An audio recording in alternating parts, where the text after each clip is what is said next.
प्यारे बच्चों, हिंदी सेशन में आपका स्वागत है। तो बच्चों, आज हम वसंत पाठ्य पुस्तक भाग 2 का पाठ 12 कंचा पढ़ेंगे।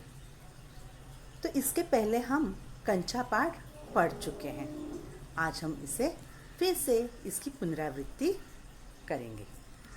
तो चलिए, इस कहानी के लेखक है श्री टी पद्मनाभन जी, और उन्होंने इस कहानी में बाल जीवन का सुंदर चित्रण किया है। अप्पू हाथ में बस्ता लटकाए नीम के पेड़ों की घनी छाया से गुजर रहा था। वह सियार कौवे की कहानी का मन ही मन मजा ले रहा था। अभी आपको पता है कि सियार और कौवे की कहानी सभी को मालूम है। सियार ने कौवे को गाना सुनाने के लिए कहा, और जैसे ही कौवे ने गाना गाने के लिए मुंह खोला तो उसके मुंह में फंसी रोटी का टुकड़ा नीचे गिर गया और सियार रोटी का टुकड़ा लेकर भाग गया। तो यह कहानी उसके दिमाग में चल रही थी। फिर वह चलते चलते एक दुकान पर पहुंचा, जहां अलमारी में कांच के जार रखे थे। तो उस जार में क्या क्या था? चॉकलेट थे, बिस्कुट रखे हुए थे। परंतु अप्पू का ध्यान कहीं और ही आकर्षित हुआ। तो किस पर आकर्षित हुआ? अलमारी में कांच के जो जार रखे थे और उसमें क्या थे? कंचे थे। कंचे कैसे थे? तो सफ़ेद, गोल, बड़े आंवले जैसे कंचे थे। तो वह कंचों को देखते देखते उसमें क्या हो गया? एकदम से खो गया। वह कल्पना करने लगा कि जार आसमान सा बड़ा होने लगा और वह भी उसके भीतर आ गया। वह कंचे लेना चाहता था, लेकिन स्कूल की घंटी सुनते ही दौड़ पड़ा। अभी स्कूल की घंटी बजते ही अप्पू बस्ता संभाल कर दौड़ पड़ा। स्कूल में देरी से आने पर वह सबसे पीछे बैठा। अभी पाठशाला जब वह पहुंच गया तब वह अपने मित्रों को देखने लगा। उसके कौन कौन से मित्र थे? नाम क्या था उनका, सहपाठियों का? तो एक रामन, मल्लिका, अम्मू आदि सब आगे बैठे थे। जॉर्ज जो उसका सहपाठी था, आज बुखार होने के कारण स्कूल नहीं आया था। वह उसके बारे में सोचने लगा, क्योंकि वह कंचे का अच्छा खिलाड़ी था। उसे पता था कि जॉर्ज को कंचे खेलने में कोई हरा नहीं सकता।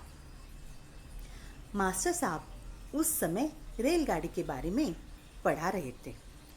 तो मास्टर जी ने पढ़ाना शुरू किया। तब अप्पू ने हड़बड़ी में पुस्तक खोली। मास्टर साहब उस समय रेलगाड़ी के बारे में पढ़ा रहे थे। तो मास्टर जी कहने लगे कि सभी बच्चों को रेलगाड़ी सभी बच्चों ने देखी होगी। इसे भाप की गाड़ी भी कहते हैं, और इसमें पानी रखने की जो जगह होती है, इस जगह को बॉयलर कहते हैं, और यह एक लोहे का पीपा होता है। तो इसके बारे में, रेलगाड़ी के बारे में मास्टर जी समझा रहे थे। परंतु अप्पू का ध्यान पढ़ाई में नहीं था। वह अभी भी कंचे के बारे में सोच रहा था। इतने में ही उसे एक चाक का टुकड़ा आ लगा और वह खड़ा हो गया। मास्टर जी उसके पास आकर डांटने लगी। मास्टर जी उसका चेहरा देखकर समझ गए कि उसका ध्यान कहीं और था। तो जब मास्टर जी पाठ समझा रहे थे, परंतु अप्पू का ध्यान कक्षा में नहीं था। उसे बार बार कंचे ही याद आ रहे थे। उन्होंने अप्पू से प्रश्न पूछा, जिसका जवाब वह नहीं दे पाया। मास्टर जी ने उसे बेंच पर खड़ा कर दिया। तो जब मास्टर जी ने जवाब पूछा तो अप्पू की ज़बान पर उत्तर आया, कंचा। और फिर क्या हुआ? सभी बच्चे उसकी हंसी उड़ा रहे थे। उस वक्त वह रोने लगा। बेंच पर खड़ा अप्पू अभी भी कंचों के बारे में ही सोच रहा था। वह सोच रहा था कि जॉर्ज के आने पर कंचे खेलेगा। जॉर्ज के साथ वह दुकानदार के पास जाएगा। अप्पू अब भी यही सोच रहा था कि कंचे कैसे लिए जाएं, क्योंकि उसका ध्यान अब भी कक्षा में नहीं था। अभी चपरासी ने कक्षा में आकर मास्टर जी को एक नोटिस दी। मास्टर जी नोटिस पढ़कर कहने लगे कि जिन्होंने फीस के लिए पैसे लाए हैं वे ऑफिस में जमा करवा दें।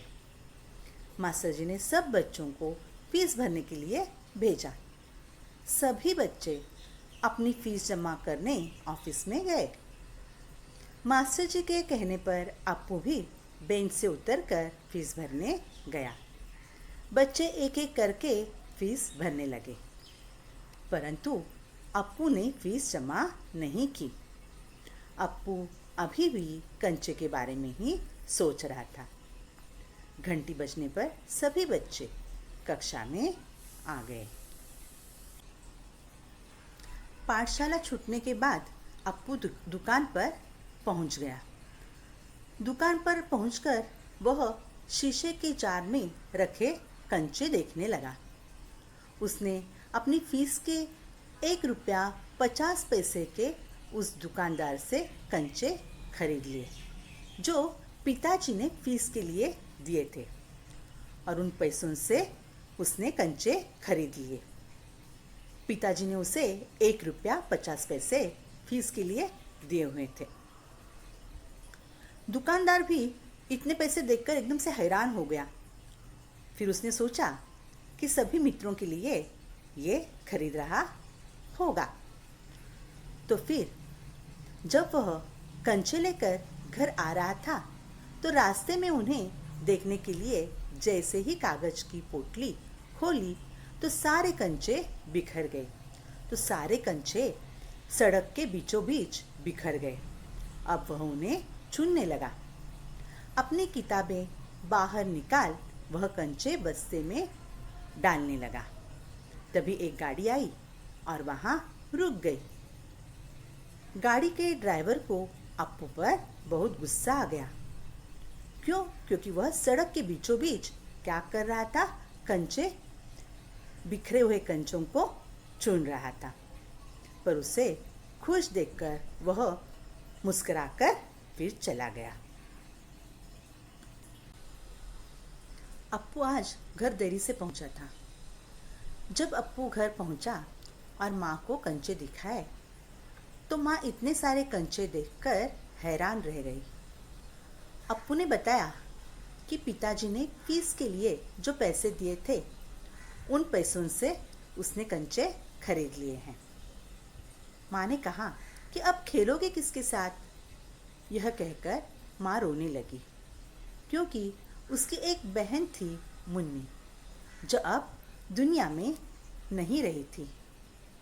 तब अप्पू ने माँ से पूछा कि आपको कंचे अच्छे नहीं लगे? उसे समझ में नहीं आ रहा था कि माँ क्यों रो रही है। माँ को रोते हुए देखकर अप्पू को लगा कि उसे कंचे पसंद नहीं आए। वह माँ से कहने लगा कि कंचे बुरे हैं ना? माँ कहने लगी अच्छे हैं। तब वह हंस पड़ा और माँ भी हंस पड़ी। माँ उसकी भावनाओं को समझ गई और हंसकर बोली, बहुत अच्छे हैं। अप्पू की माँ उसे सदा के लिए खुश देखना चाहती थी। तो बच्चों, यहीं पर हमारा पाठ समाप्त हुआ। अब हम परीक्षा में किस प्रकार के प्रश्न पूछे जाएंगे इसके बारे में जानकारी लेंगे। तो चलिए, पहला प्रश्न है, निम्नलिखित प्रश्नों के उत्तर में सही विकल्प चुनिए। प्रश्न, कंचे देखकर अप्पू को जॉर्ज की याद क्यों आई? अभी विकल्प पढ़ते हैं। पहला है, जॉर्ज कंचों का अच्छा खिलाड़ी था।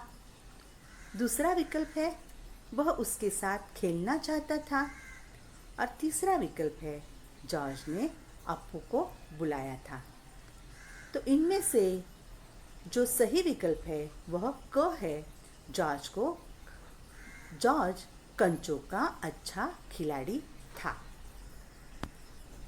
दूसरा है, अप्पू का चेहरा देख मास्टर जी ने क्या अनुमान लगाया। पहला है विकल्प गृह कार्य न करके लाने का। दूसरा विकल्प है मन अन्यत्र भटकने का। और तीसरा है ध्यानपूर्वक पढ़ाई करने का। तो इसमें से जो ख विकल्प है मन अन्यत्र भटकने का, यह विकल्प सही है। आगे है जॉर्ज कंचे खेलने में पक्का खिलाड़ी क्यों माना जाता था। विकल्प देखते हैं। पहला विकल्प है वह हरदम खेलता रहता था। ख है उसे कंचे के खेल में कोई हरा नहीं सकता था। और ग है वह कई प्रतियोगिताओं में भी जाता था। इनमें से ख जो विकल्प है उसे कंचे के खेल में कोई हरा नहीं सकता था, यह विकल्प सही है। प्रश्न दूसरा है निम्नलिखित वाक्य सही है या गलत पहचानिए। पहला है अप्पू को पिताजी ने फीस जमा करने के लिए 2 रुपये दिए थे। क है सही और दूसरा ख विकल्प है गलत। तो यह वाक्य जो है यह वाक्य गलत है, क्योंकि अप्पू को पिताजी ने फीस जमा करने के लिए 1.5 रुपये यानी 1 रुपया 50 पैसे दिए थे। दूसरा है पोटली खुलते ही कंचे सड़क के किनारे बिखर गए। क है सही और ख विकल्प है गलत। तो यह वाक्य गलत है, क्योंकि पोटली खुलते ही कंचे सड़क के बीचों बीच बिखर गए। आगे है मात खाना मुहावरे का अर्थ है हार जाना। विकल्प है क विकल्प सही और ख विकल्प गलत। तो यह वाक्य सही है, क्योंकि मात खाना मुहावरे का अर्थ है हार जाना। तो बच्चों, मुझे उम्मीद है कि आपको यह पाठ अच्छी तरह से समझ में आया होगा। धन्यवाद।